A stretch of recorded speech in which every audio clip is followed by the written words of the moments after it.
코로나 바이러스라고 하는 전염병이 시작됐을 때만 해도 아마 이게 예전에 사스나 뭐 이런 다른 전염병처럼 일순간 있다가 금방 사라질 줄 알았습니다. 그런데 이번에는 그렇지 않고 이 코로나 이 전염병이 굉장히 이제 장기간 지속되면서 많은 분들의 지금 시름이 깊어지고 있습니다. 특별히 이제 사업하는 분들은 또 기업을 운영하고 이런 분들은 경기 침체나 소비 위축, 또 사람들이 이제 활동을 안 하는 이런 것 때문에 엄청난 이제 타격을 받고 큰 고통 가운데 있습니다. 그래서 이제 요즘 그런 말 있지 않습니까? 이 코로나 때문에 죽는 게 아니라 이게 경제가 안 돼가지고 이제 병에 걸려서 죽는 게 아니라 경기가 안 좋아서 사람이 죽겠다, 뭐 이런 말이 이제 나올 정도가 됐죠. 또 직장에 다니는 분들도 회사가 잘 운영이 안 되니까 많은 사람들이 인력을 감축하고 구조조정을 하고 이런 것 때문에 일자리를 혹시 잃게 되지 않을까, 또 그런 전전긍긍하는 사람들도 있고, 그리고 미래를 준비하는 젊은이들이 시험이 연기가 되고 이 경기가 안 좋으니까 채용 규모가 크게 줄어가지고 미래에 대한 그런 불확실성이 더 증가하고 있습니다. 또 연세가 많으신 분들은 이제 노화에다가 면역력이 이제 약화되어 있으니까 혹시 이 코로나 이 전염병에 걸리면 어쩌나 하는 두려움 때문에 밖에도 잘 못 나오시고, 많은 분들이 이것으로 인해 지금 굉장히 고통 가운데 있어요. 근데 여기 있는 이 목사도 굉장히 지금 애외가 아니고 힘든 가운데 있습니다. 여러분, 교회의 이 본연의 가장 큰 사명이 무엇입니까? 전도해서 천하보다 귀한 영혼을 구원하는 것인데, 이 바이러스 때문에 어디 나가서 전도하면은 사람들이 이제 뭐 이런 데 전도하러 왔냐 하면서 어떤 분들이 심지어 욕도 하고, 또 광화문에서 어떤 이런 교회나 또 이런 보수단체들과 그런 어떤 것, 또 신천지에서 일어났던 그런 것들 때문에 굉장히 이제 이 교회에 대해서 부정적인 그런 이미지가 많아가지고 이게 쉽질 않죠. 그리고 예배도 지금 자유롭게 드릴 수 없는 이런 상황이잖아요. 그래도 목포는 이제 너무 감사한데, 비대면 예배를 해라, 뭐 서울 같은 데는 계속 그게 지속돼서 처음에 이제 주로 대형 교회들이 잠깐만 이렇게 한 2주 동안만 온라인으로 예배를 드리려니까 정부 방침에 순응을 해가지고 그렇게 했는데, 그 2주가 2개월이 되더니 이제 지금 뭡니까? 2월 말부터 해가지고 7개월, 8개월 이렇게 계속되는 그런 상황을 지금 맞이하고 있으니까 엄청난 교회들이 지금 어려움을 겪고 있죠. 그러면 여러분 보면은 대형 교회들이 10,000명이 뭐 20,000명이 제적이다 그러면 10,000명이 출석하는데 서울에, 그러면 10,000명 교인들 가운데 지금 계속 비대면 예배만 하고 오프라인 예배를 못하게 하다가 300명 이상 모이는 교회들은 그 좌석이 된 데는 50명 들어가라, 그리고 300명 미만은 20명까지 지난주부터 이제 허락을 했는데, 그럼 여의도 순복음교회 같은 데도 보십시오. 그 좌석이 1만석인데 거기에 50명 들어가서 예배를 드려요. 그러면 나중에 지금 제자 교회들을 띄어내보내고도 제적이 여의도 순복음교회가 60만 명인데, 그러면 이 온라인 접속자가 얼마나 돼야 되겠습니까? 그런데 몇백 분의 1, 어떤 교회는 몇십 분의 1 이런 가운데 있어요. 그러니까 성도들이 안 나오면 그냥 다 집에서 또 온라인으로 예배를 드리고 이러면 좋은데 그게 안 되고 있는 거예요. 거기다 교회에 이렇게 목포 같은 데도 이렇게 지금 예배를 드리고 있지만은 우리가 제한된 그런 상황 속에서 식사하지 말아라, 소모임 하지 말아라, 그리고 기도하지 말아라, 찬송을 큰 소리로 하지 말아라, 굉장한 신앙의 이런 제약이 따르고 있지 않습니까? 그리고 신천지에서 그 초창기에 굉장히 이제 확진자가 많이 나와가지고 그것을 일반 이 정부나 언론에서는 이단인데 똑같은 기성교회하고 생각을 해가지고 교회가 어떤 이 코로나의 무슨 진원지처럼 이렇게 돼가지고 굉장히 사람들에게 어떤 정부나 언론에서 교회를 가면 코로나 바이러스에 감염되는 것처럼 그렇게 계속 하다 보니까 사람들이 교회 오는 것을 주저하게 되고 또 무서워하고 또 이제 부모님이 가지 못하게 해서 또 자녀가 가지 못하게 해서 이렇게 가지고 초신자들이나 이런 분들도 다 이제 교회를 오지 못한 그런 지금 상황들이 벌어지고 있어요. 그러니까 저는 요즘 어떻게 목회가 신이 안 납니다. 굉장히 신나게 목회를 했었는데 신이 안 나요. 뭐 어디서 누가 저한테 뭐 밥 사주겠다 이렇게 해도요, 밥 먹으러 가고 싶은 마음이 없어. 전화도 전화 받고 싶은 마음도 없고, 아니 지금 그렇게 힘들게 전도해가지고 교회 와서 예수님 믿고 이제 구원받아 이렇게 신앙생활 하려고 했던 사람들이, 수많은 사람들이 이제 그렇게 교회를 안 나오고 다시 멸망의 길로 간다고 이 생각을 하니까 여러분 어떻게 돼요? 그냥 편하지를 않는 거예요. 뭐 맛있는 것도 없고 이런 가운데 제가 있습니다. 여러분 어떻게 돼요? 거기다 성도들은 어떻습니까?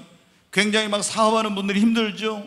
또 건강이 안 좋은 분들은 건강 때문에 어려움, 가정에 또 이런 것 때문에 어려움을 겪고 여러 가지 어려움이 있잖아요. 목회자는 성도의 기쁨이 목회자의 기쁨이고, 성도의 그런 문제가 목회자의 문제요, 성도의 고통이 목회자의 고통이에요.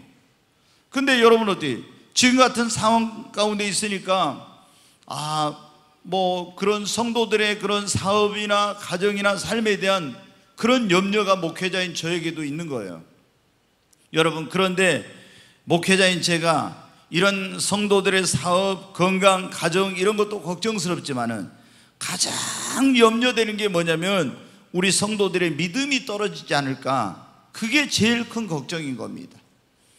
여러분, 아무리 믿음이 좋은 성도라 할지라도 장기간 계속해서 교회에 못 나오고 비대면으로 온라인으로 예배를 드리고 또 우리가 이런 교회 안에서 셀 모임도 못하고 식사도 못하고 기도회도 제대로 못하고, 여러분 어떻게, 그리고 또 성경 공부라든가 이런 것도 제대로 못하고 봉사도 안 하고 이러면서 그냥 주일날 어떻게 와가지고 단순히 예배 드리고 그냥 간다든가, 예배 못 오신 분도 너무 많은데 이런 분들이 어떻게 되겠어요?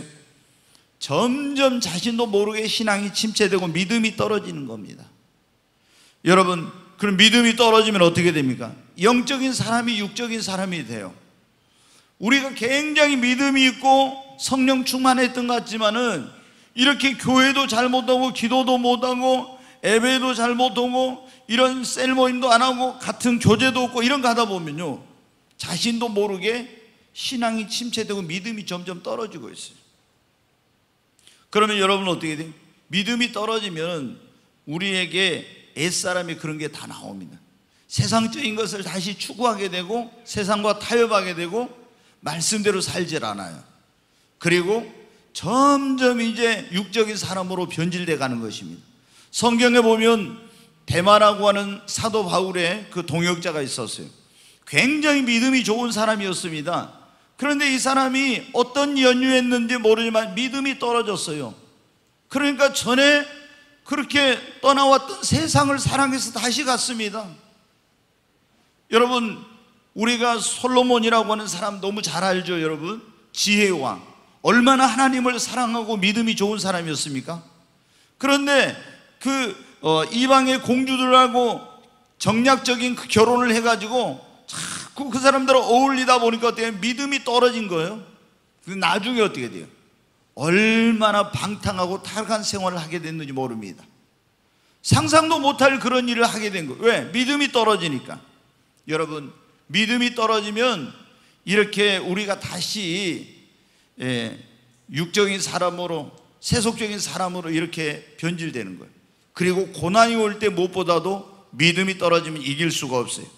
우리가 인생을 살아가다 보면 여러 가지 삶의 문제와 고난을 만나지 않습니까? 믿음이 있으면 그 어떤 고난도 다 이겨낼 수 있지만 믿음이 없을 때 이런 고난이 오면요, 이겨내지 못하는 거예요. 지난번에 제가 말씀드렸잖아요. 나에게 믿음이 크면 큰 문제도 작게 보여요. 근데 믿음이 작으면 작은 문제도 엄청나게 나에게 크게 보여. 그래서 그걸 이기지 못하는 겁니다. 욥이라고 하는 사람이 엄청난 그런 고난이 있었지만 그걸 이길 수 있었던 것은 뭐냐면 믿음이 있었기 때문에요. 믿음이 떨어졌으면 어때요? 이길 수 없는 것이죠. 여러분, 믿음이 떨어지면 시험이 오면 시험을 못 이기고 또 시험 들어요. 믿음이 있으면 시험이 와도 아무 그 시험이 안 들 그런 일인데, 믿음이 떨어질 때 보면 있잖아요, 아무것도 아닌 거, 진짜 너무 사소한 거, 좀 어떻게 보면 말하기도 부끄럽고 창피한 이런 거 가지고 있잖아요. 시험 들어가지고 교회를 안 나온다든가 실족한다든가 이런 일들이 여러분 벌어지는 거예요. 왜? 믿음이 떨어져서 그런 것입니다. 여러분, 또 이제 이 믿음이 떨어지면 박해나 환란이 올 때 우리가 그걸 이길 수 없어요. 마지막 때에는 여러분 어떻게 돼요? 엄청난 믿는 자들에게 박해가 있습니다. 정말 상상도 못할 그런 일이 있어요. 근데 이런 것을 뭐로 이기냐? 내가 아무리 결심한다고 되는 게 아니라 믿음이 있어야 이기는 겁니다. 아멘. 자, 여러분 한번 마태복음 24장 8절부터 한번 보겠습니다. 같이 한번 읽겠습니다. 이 모든 것은 재난의 시작이니라. 그때 사람들이 너희를 환난에 넘겨주겠으며 너희를 죽이리니 너희가 내 이름 때문에 모든 민족에게 미움을 받으리라. 여기 보면 그렇잖아요. 재난의 시작이라고 하면서 환난이 시작되면 마지막 때 너희를 많은 사람들이 환난에 넘겨주고 너희를 죽인다고 그랬죠. 너희가 내 이름으로 모든 민족의 미움을 받을 것이다. 예수님 믿는 사람들에게 엄청난 그런 환난이 와요. 그리고 또 예수 믿는 것 때문에 죽이고 순교하게 되고 많은 사람들에게 박해를 받는 이런 일이 일어납니다. 근데 이런 일이 일어났을 때 여러분, 우리가 그것을 끝까지 견디고 이겨야, 다시 이제 읽어보겠습니다. 같이 읽습니다. 그때 많은 사람이 실족하게 되어 서로 잡아주고 서로 미워하겠으며 거짓 선지자가 많이 일어나 많은 사람을 미혹하겠으며 불법이 성함으로 많은 사람의 사랑이 식어지리라. 그러나 끝까지 견디는 자는 구원을 얻으리라. 여러분, 어떻게 끝까지 견딜 수? 믿음이 있어야 이기는 것입니다. 우리가 이런 환난이 올 때, 핍박이 올 때 이걸 믿음이 없으면 이겨낼 수 없어요. 그 믿음이 없어서 예수님 나 안 믿겠다, 예수를 부인하고 이렇게 되면 여러분 어떻게 돼요? 지옥 가게 되는 거죠. 정말 지금 우리가 살고 있는 시대가 너희는 이 시대를 분별하라고 그랬잖아요.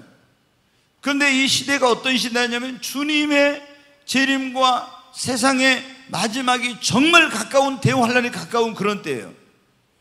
제가 지금 3일 밤에 요한계시록 강해 설교를 하고 있는데, 요한계시록은 어때요? 예수님께서 세상의 마지막 때 있게 될 그런 일들을 말씀해 주신 그것을 기록해 놓은 내용입니다.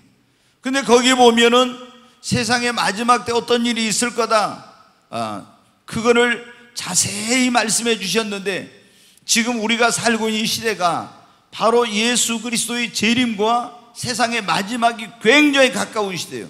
근데 7년 대환란이 시작되면 정말 예수님 믿는 사람들에게 어마어마한 일이 일어나게 됩니다. 자, 요한계시록 13장에 있는 말씀 한번 보겠습니다. 같이 읽습니다. 그가 먼저 나온 짐승의 모든 권세를 그 앞에서 행하고 땅과 땅에 사는 자들을 처음 짐승에 경배하게 하니 곧 죽게 되었던 상처가 나은 자니라. 큰 이적을 행하되 심지어 사람들 앞에서 불이 하늘로부터 땅에 내려오게 하고 짐승 앞에서 받은 바 이적을 행함으로 땅에 거하는 자들을 미혹하며 땅에 거하는 자들에게 이르기를 칼에 상하였다가 살아난 짐승을 위하여 우상을 만들라 하더라.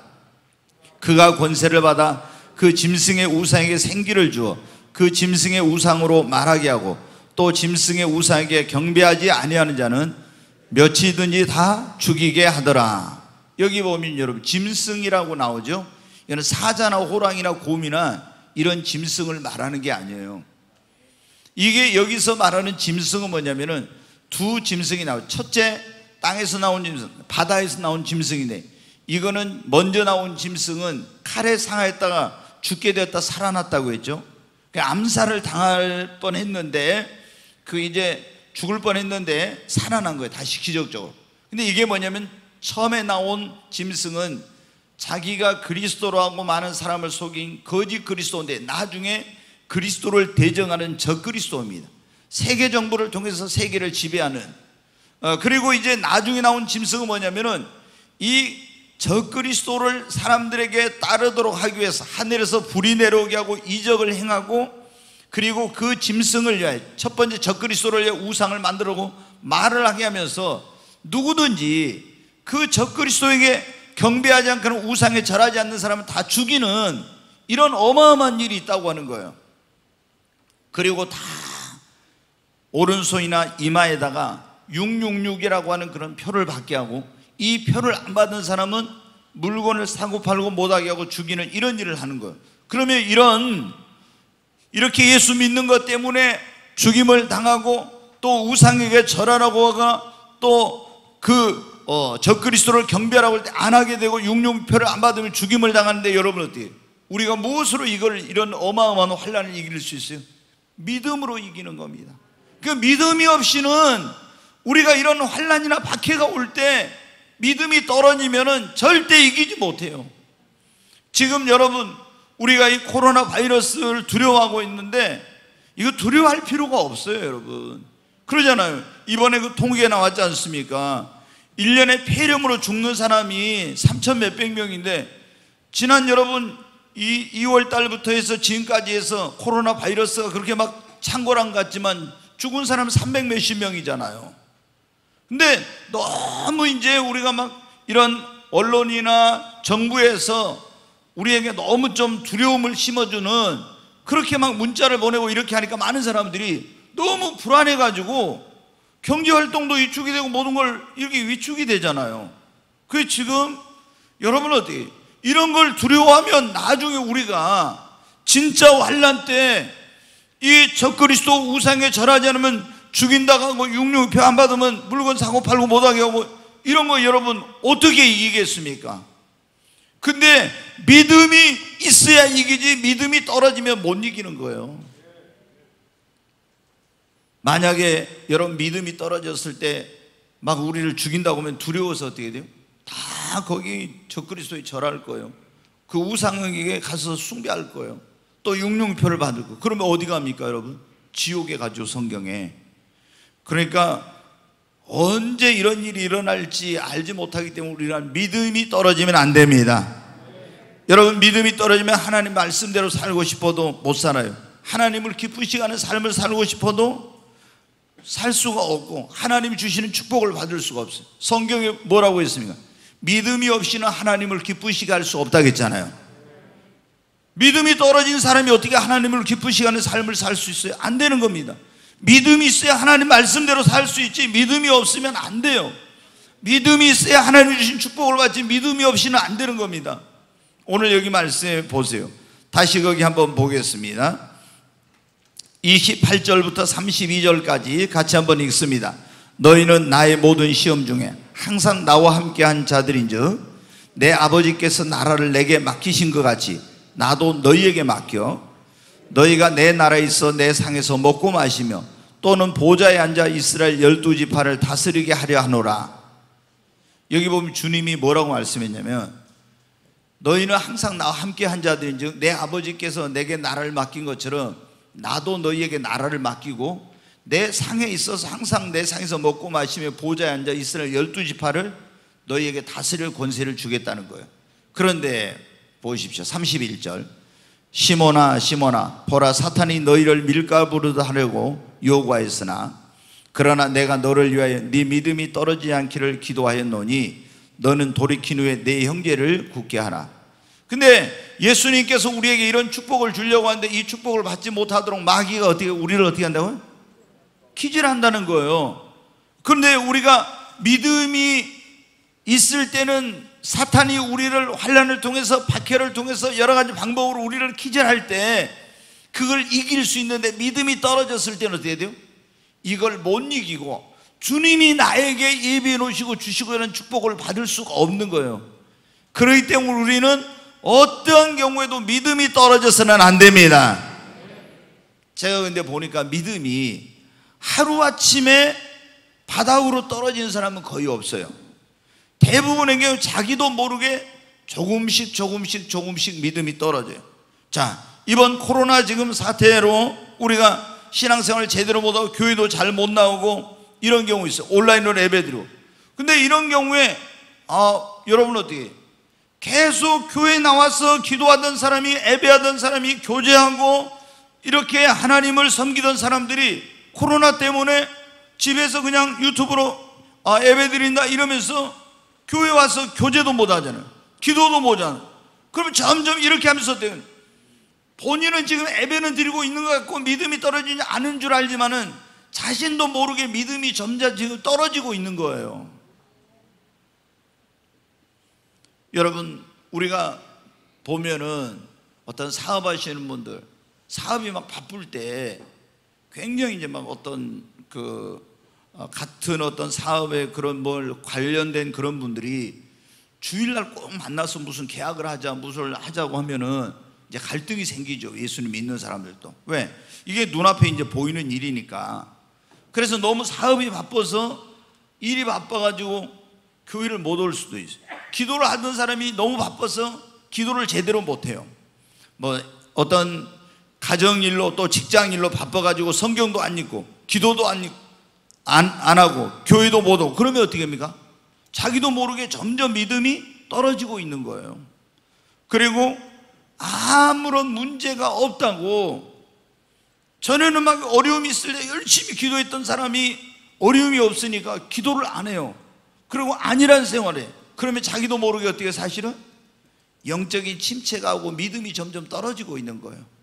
그리고 우리가 신앙생활하다 보면은 영적인 침체기라는 게 있어요. 열심히 나름대로 하는데도 불구하고 어느 때는 좀 침체가 될 때가 있어. 근데 그럴 때 더 내가 영적 침체를 벗어나기 위해서 노력을 해야 되는데 노력하지 않고 있으면 어때요? 자기도 모르게 이제 믿음이 떨어지게 되는 것입니다. 여러분, 우리는 어떠한 경우에도 믿음이 떨어져서는 안 됩니다. 믿음이 떨어진 것은 내 인생에 가장 귀한 것을 잃어버린 것이요, 그것만큼 큰 손실이 없어요. 믿음이 떨어지는 것만큼 위험한 일이 없습니다. 여러분, 믿음이 떨어지잖아요.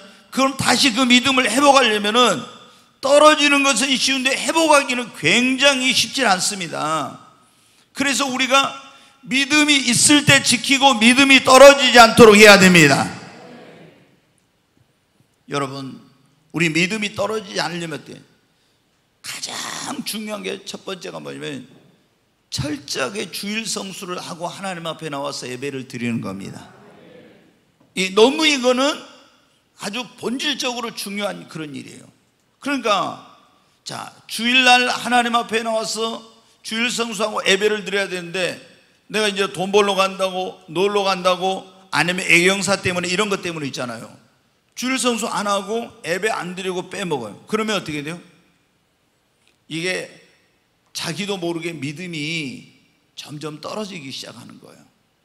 그래서 여러분이 어떻게 돼요? 주일 성수는 성경에 보면 주일은 주님의 날이잖아요. 내가 그냥 이날 내 하고 싶은 일을 하는 게 아니에요.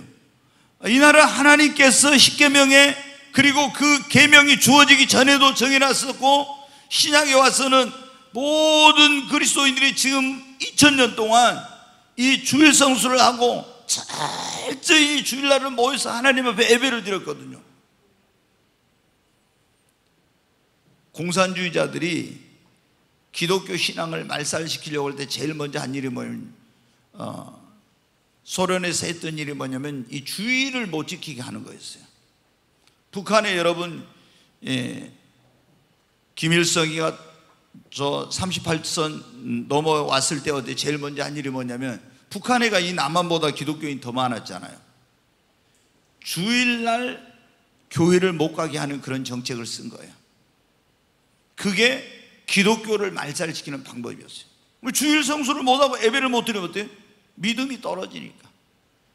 여러분, 제가 이번에도 지금 주일날 저녁에 무슨 공부를 하고 있냐면 하나님의 경륜과 구속사라는 그런 공부를 하고 있는데, 인간이 어떻게 범죄하고 타락하게 됐는가, 그거에 대해서 지난 시간에 했습니다.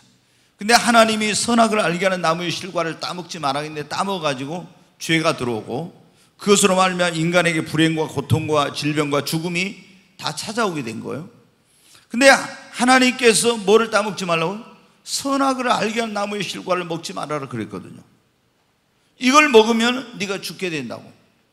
근데 98년도에 하늘이 열리고 제가 하나님 만나고 성령을 부어주신 다음에 어느 날 주님이 저한테 선악과를 따먹지 말아라 이런 설교를 하라고. 그래서 제가 물었더니 선악과가 그럼 뭡니까? 그랬더니 이 주의를 지키는 것이 그게 바로 주일이 선악과와 같은 것이다. 주일은 내 날인데 바로 이것을 안 지키고 자기 마음대로 하는 게 선악과를 따먹는. 그러면 어떻게 돼? 자기의 영혼이 죽고 믿음을 잃어버리게 된다. 여러분, 우리가 정말 이 믿음을 떨어지지 않고 믿음을 지키기 위해서는 주일 성수 그리고 예배를 정말 생명과 같이 귀중하게 여겨야 됩니다. 뭐 한 주 빠지면 어때? 이런 식으로 여러분 생각하면 안 돼요. 철저하게 주일 성수를 하고, 그리고 주일날은 내 날이 아니라 주님의 날이니까 하나님 앞에 나와서 반드시 여러분 예배를 드려야 돼요. 그래야 믿음이 떨어지잖아. 두 번째로 우리가 믿음이 떨어지지 않으면 교회를 가까이 하고 모이기를 힘써야 합니다. 교회를 뭐라면 믿음의 집이라고 해요. 교회를 멀리하고 모이지 않으면 믿음이 자신도 모르게 떨어집니다. 성경에 보면 예수님의 12제자 가운데 도마라는 제자가 나옵니다. 근데 예수님이 부활했을 때 다른 제자들은 다 모여 있는데 혼자 그 모임의 자리에 오질 않았어요. 그래서 예수님이 부활해가지고 자기가 죽은 자 가운데 부활한 것을 다 보여줌으로 이 두려움 가운데 있던 제자들은 부활하신 예수님을 만남으로 그 의심이 확신으로, 슬픔이 기쁨으로, 절망이 소망으로 바뀌어지는, 그리고 담대함을 갖게 되었어요. 근데 이 모여야 될 자리에 모이지 않았던 도마는 어떻게 돼요? 부활하신 주님을 만난 제자들이 우리가 예수님을 만났다고 할 때도 야, 그건 나 믿을 수 없어. 내가 그 예수님의 옆구리 창자국에 손을 넣어보지 않고, 못자국에 내 손을 넣어보지 않고는 나를 믿을 수 없어 하면서 8일 동안 의심과 해유와 그리고 혼란과 방황 속에서 8일을 보내게 됩니다. 그리고 다시 모여있을 때 예수님이 나타나가지고 그때 예수님을 만나고 나서 주여 주는 그리스도시요 살아계신 하나님의 아들이라고 고백합니다. 여러분 어떻게 돼요? 우리가 모여야지. 지난번에 제가 그런 말씀, 아무리 개인이 성령 충만해도요 혼자서는 믿음을 못 지킵니다. 장작이 아무리 잘 타도 그걸 흩어놓으면 금방 꺼져버려요. 근데 젖은 나무도 타고 있는 장작더미 속에 집어넣으면요 금방 이거 같이 탑니다. 우리가 이 모이지 않으면은 흩어진 장작처럼 신앙의 불이, 여러분 점점 성령의 불이 꺼져가게 되는 거예요. 모여야 돼요. 그래서 예수님이 우리에게 뭐라고 말씀해요? 모여야 된다고 그렇게 말씀하신 거예요. 네, 히브리서 10장 말씀 한번 보겠습니다. 같이 읽습니다.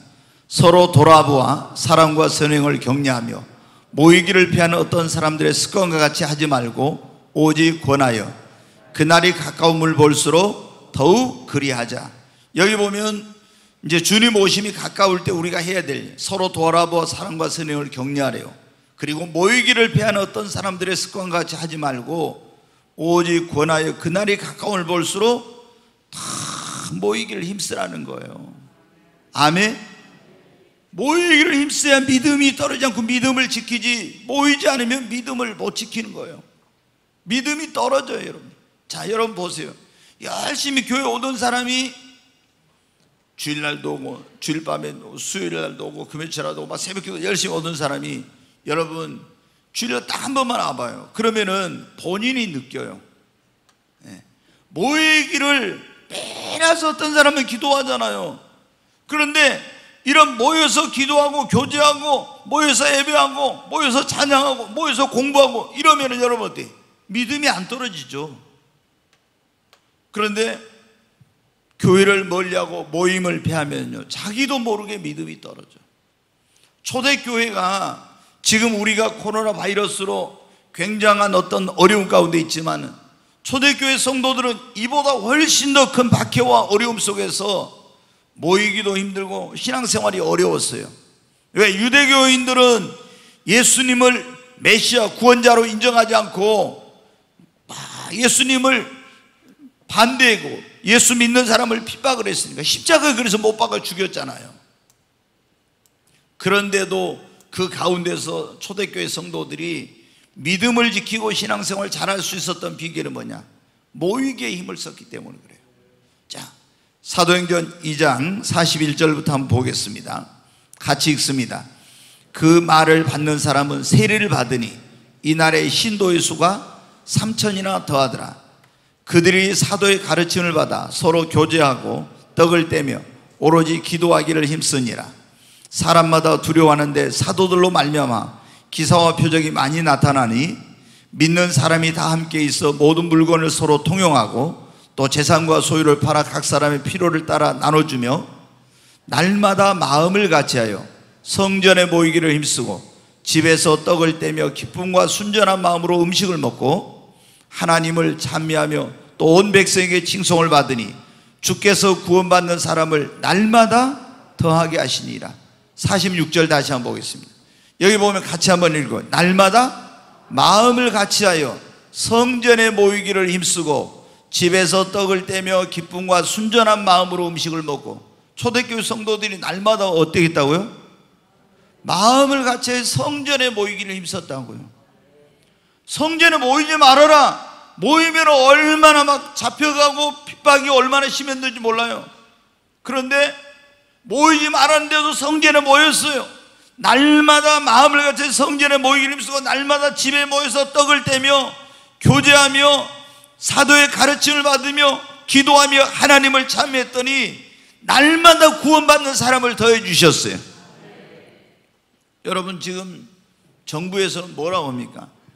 날마다 교회를 모이지 말라고 하죠. 교회 모이지 말아라고 계속 그렇게 하잖아요. 그래가지고 지금 막 기독교계하고 이 정부하고 이제 갈등도 많고 그러잖아요. 근데 처음에 우리 기독교 지도자들이 잘못한 거예요. 한 2주만 그냥 온라인으로 하고 이렇게 예배를 드리지 말라고 하니까 이 큰 교회 목사님들이 어떤 생각을, 자기들은 온라인 예배 이런 게 다 잘 시스템이 돼 있고 영상이나 이런 게 음향 이런 시설이 다 돼 있으니까 쉽게 생각을 한 거예요. 근데 여러분 어때요?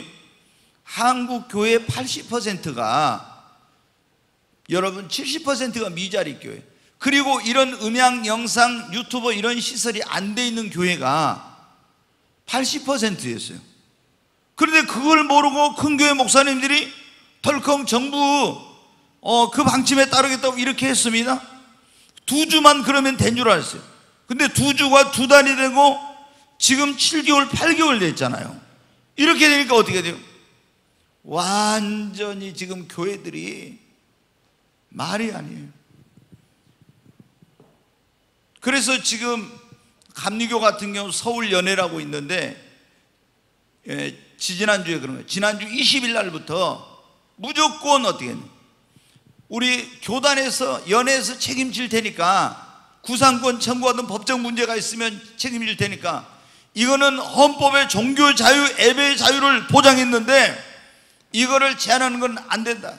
우리는 이 생명과 같이 귀중한 이 예배를 포기할 수 없으니까 예배를 드려라 했는데 정부에서 이제 한 발 물러나가지고 어떻게 해요? 지난주 20일부터 어떻게 했습니까? 서울에 이제 비대면 예배 계속 했었는데 300명 이상 들어갈 수 있는 데는 50명 모이라. 그 다음에 300명 미만인 데는 20명 모이라 했어요. 근데 여러분, 여의도 순복음교회가 좌석이 얼마예요? 10,000명이 들어가는데요. 근데 10,000명이 들어가서 저희 이거 딱 영상을 보니까 거기 어때요? 50명 앉아있어요. 이게 10,000명이 들어간 그 어마어마한데 50명 들어가있어요. 그러면 여의도 순복음교회가 여러분 제자들 교회 다 떼어주고도 60만 명이에요. 그럼 60만 명인데 옛날에 80만 명일 때 출석 인원이 30몇만 명이었어요. 그런데 지금 60만 명인데 그 성도들이 50명 나와서 예배를 드리고 나머지는 예배를 못 드려 온라인으로. 그러면 여러분 어때요? 이게 유튜브 조회수가, 온라인 이 조회수가 몇십만 돼야 될 거 아닙니까? 여러분 몇백 분의 1도 안 돼요.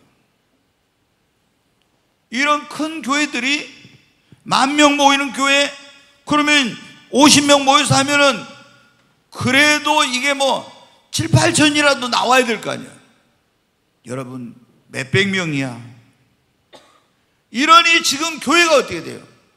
완전히 지금 교회가, 성도들이 믿음이 무너지고 있고 지금 엄청난 어려움 가운데 있는 거예요. 이런 현실을 모르는 사람들은 어떻게 돼요? 아, 교회가 정부에서 하라는 대로 하지 왜 정부 말 안 듣고 그러냐고.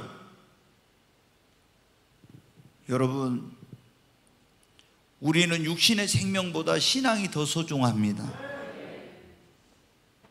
우리가 우리 육신의 목숨보다도 믿음을 잃어버리면 영혼이 구원을 잃어버리고, 여러분 이거 얼마나 이게 엄청난 일입니까?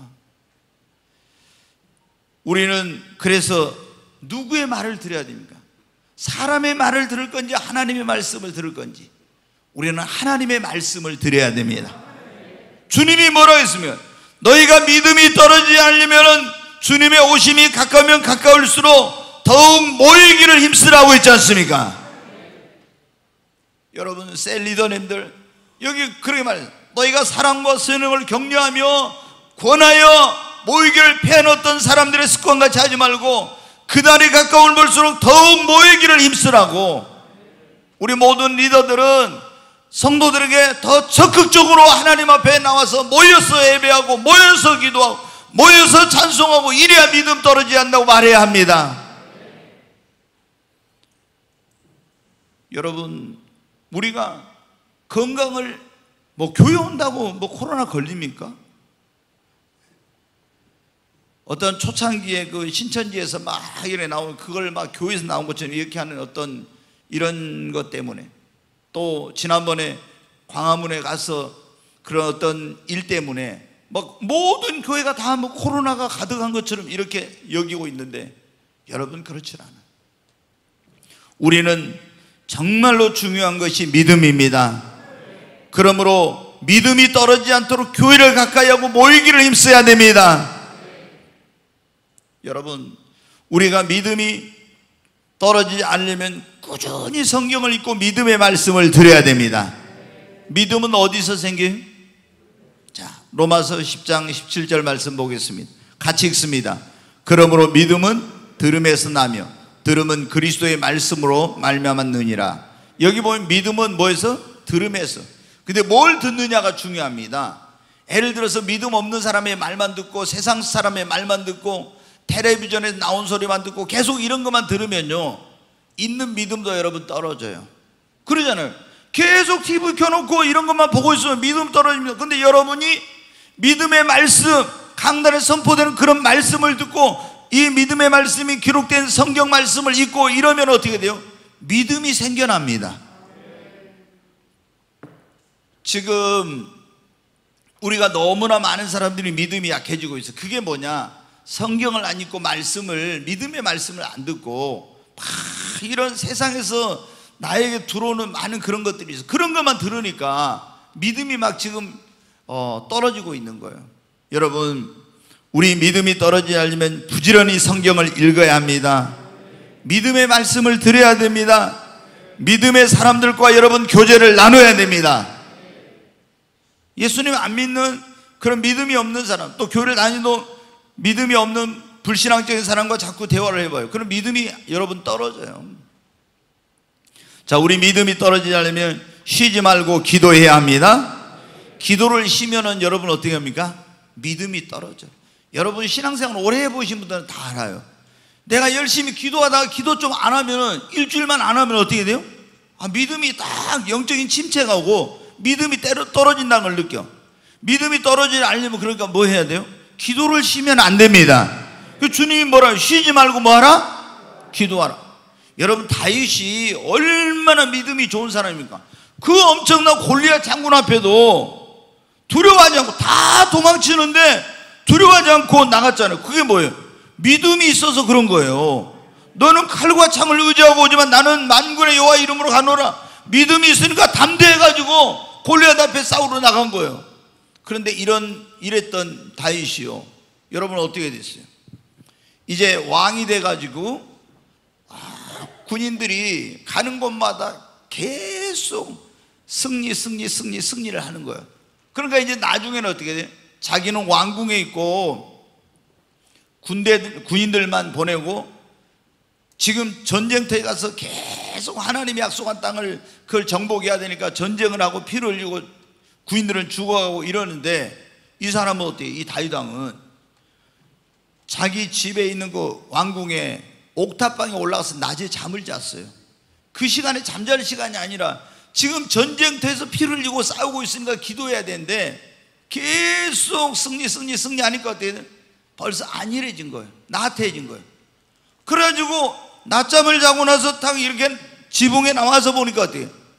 어떤 여자가 아름다운 그렇게 보이는데 다 전라의 모습으로 목욕을 하고 있는 게 보인 거예요. 그러면 옛날에 믿음이 있을 때 같으면 어때요? 그런 생각을, 이 안에서 일어난 정욕적인 이런 걸 딱 누르고 나쁜 마음을 안 먹었을 건데, 이 다윗이 기도를 안 하니까 믿음이 떨어져가지고 어때요? 육신의 그 욕망을 못 이겨. 그래서 자기 부하를 데려다가 누군가 알아보고 오라 그랬더니 어떻게 돼요? 자기의 충성스러운 그런 그 군대 사령관 가운데 한 사람인 우리야 장군의 부인이란 거예요. 그러면 어떻게 돼요? 자기 부하의 그 아내니까 범하면 되겠어요? 근데 기도를 안 하고 믿음이 떨어진 상태라 여러분 어떻게 해요? 성령 충만함을 이런 상태라 육신의 정욕을 못 이겨가지고 데려와라 그래가지고 어떻게 돼요? 동침해가지고 그 포함했잖아요. 그래가지고 임신시키고 그 감추려고 나중에 우리아를 전쟁터에 보내서 최전방에 내보내가지고 죽이고. 왜 이런 일이 일어났어요? 문제가 없다고 기도하지 않으니까 믿음이 떨어지고 신앙이 침체가 돼가지고 그러게 된 거예요. 여러분, 우리가 자신의 믿음이 떨어지지 않으려면요 절대로 기도를 쉬면 안 됩니다. 기도를 쉬면은 제가 보니까 아무리 전에 성령 충만하고 믿음 좋았던 사람도요 한 달만 기도 안 해봐요. 그럼 완전히 믿음이 확 떨어져 버려 진짜. 그래서 성경에 쉬지 말고 기도하라 그런 거예요. 여러분, 근데 우리 자신의 믿음이 떨어지지 않도록 기도할 뿐만 아니라 예수님처럼 다른 사람의 믿음이 떨어지지 않도록 중보기도도 해야 됩니다. 거기 누가복음 22장 31절 32절 한번 같이 읽겠습니다. 시몬아 시몬아 보라 사탄이 너희를 밀가부르듯 하려고 요구하였으나 그러나 내가 너를 위하여 네 믿음이 떨어지지 않기를 기도하였노니 너는 돌이킨 후에 네 형제를 굳게 하라. 아멘. 여기 보면 예수님께서 어떻게 했습니까? 사탄이 이 시몬 베드로를 밀가부르듯 해가지고 믿음을 떨어뜨리게 하려고 한다는 걸 아셨어요.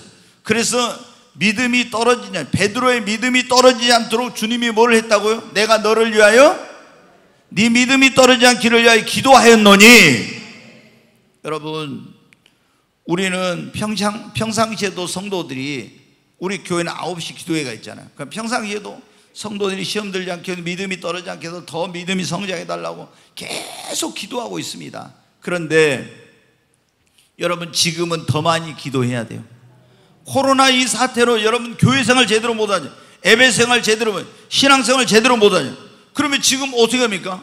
교회생활 제대로 못하고 예배생활 제대로 못하고 신앙생활 제대로 못하는 사람은 당연히 믿음이 떨어질 수밖에 없죠. 그러면 이 성도들이 믿음이 떨어지지 않게 하려면 어떻게 돼요? 우리 이 자리에 있는 우리가 그 성도들을 위해서 예수님이 시몬 베드로를 위해 중보기도하고 믿음이 떨어지지 않도록 한 것처럼 우리도 성도들을 위해서 중보기도해야 됩니다. 시몬 베드로가 여러분 예수님의 중보기도 때문에 믿음이 떨어지지 않는 것처럼 우리가 기도할 때 그들의 믿음이 떨어지지 않게 될 것입니다. 저는 지금은 거의 이제 제가 기도를 많이 하려고 노력을 지금 하고 있어요. 그래서 하루에 한 7시간에서 8시간 정도 지금 요즘은 평균 이제 기도를 해요. 근데 제가 이제 나라와 뭐 민족을 위해서 이런 기도도 하지만은 한국 교회 이 성도들, 우리 성도들, 이 연약한 성도들, 초신자들, 이런 사람들이 뭐를 위해서?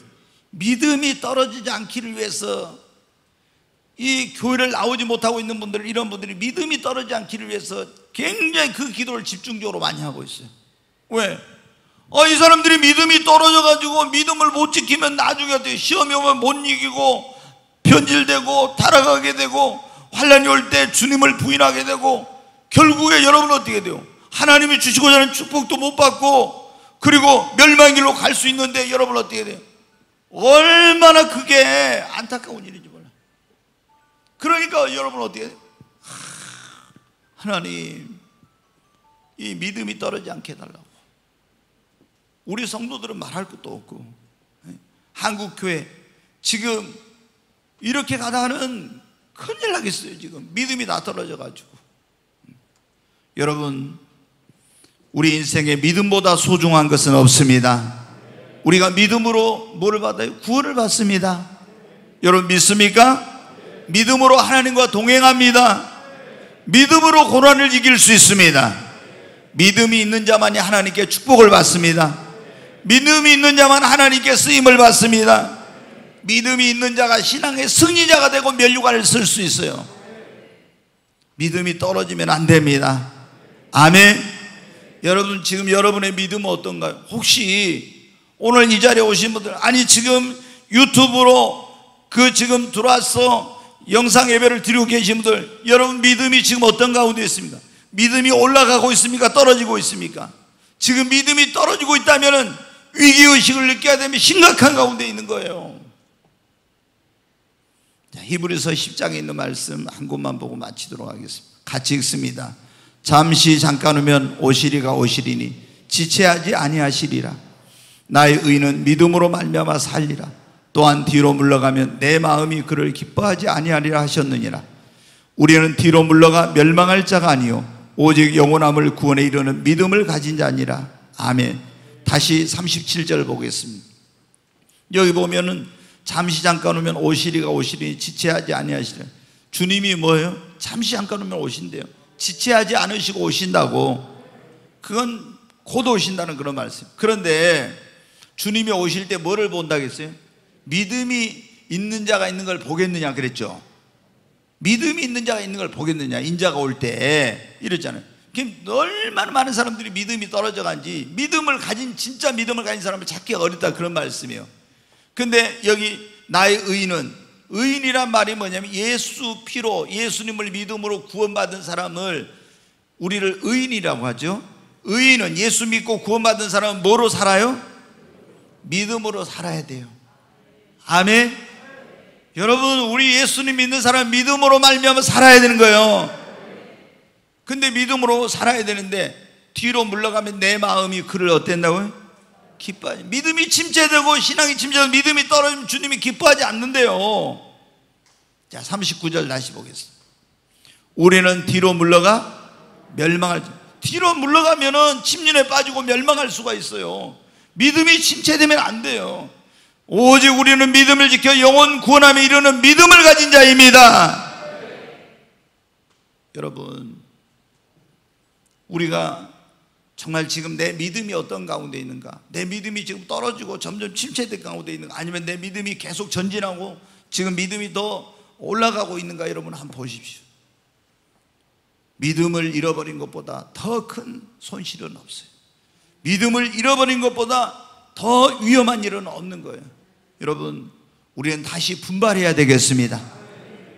우리 자신의 믿음을 점검하고 우리 믿음이 떨어지고 있다면 다시 여러분 주님 앞에 주일 성수를 목숨같이 여기고 하나님 앞에 나와 예배드리고 그리고 믿음의 집인 교회를 가까이 모이기를 힘쓰고 여러분 성경을 꾸준히 읽고 믿음의 말씀을 듣고 그리고 쉬지 말고 여러분 기도해야 됩니다. 그래서 믿음이 떨어지지 않게 해야 돼요. 아멘. 여러분이 돈을 잃어버린 거, 건강을 잃어버린 거, 믿음을 잃어버린 거 비교할 수가 없는 거예요. 그래서 정말 이 믿음의 소중하다는 것을 깨달으시고 우리 성도들은 다 더 믿음을 굳건히 해서 어떤 환난과 시험도 이기고, 하나님께서 여기 시몬에게 내가 너를 위해 이런 축복을 약속해 놨다고 했죠. 너를 위해 예비해 놨다. 우리에게도 다 이런 축복을 예비해 놓고 계세요. 이 축복을 받는 축복의 주인공들이 되시고, 정말 영생의 복을 얻고 하나님 나라에 가서 상급과 영광과 면류관을 받는 우리 모두가 되시기를 주의 이름으로 축원합니다.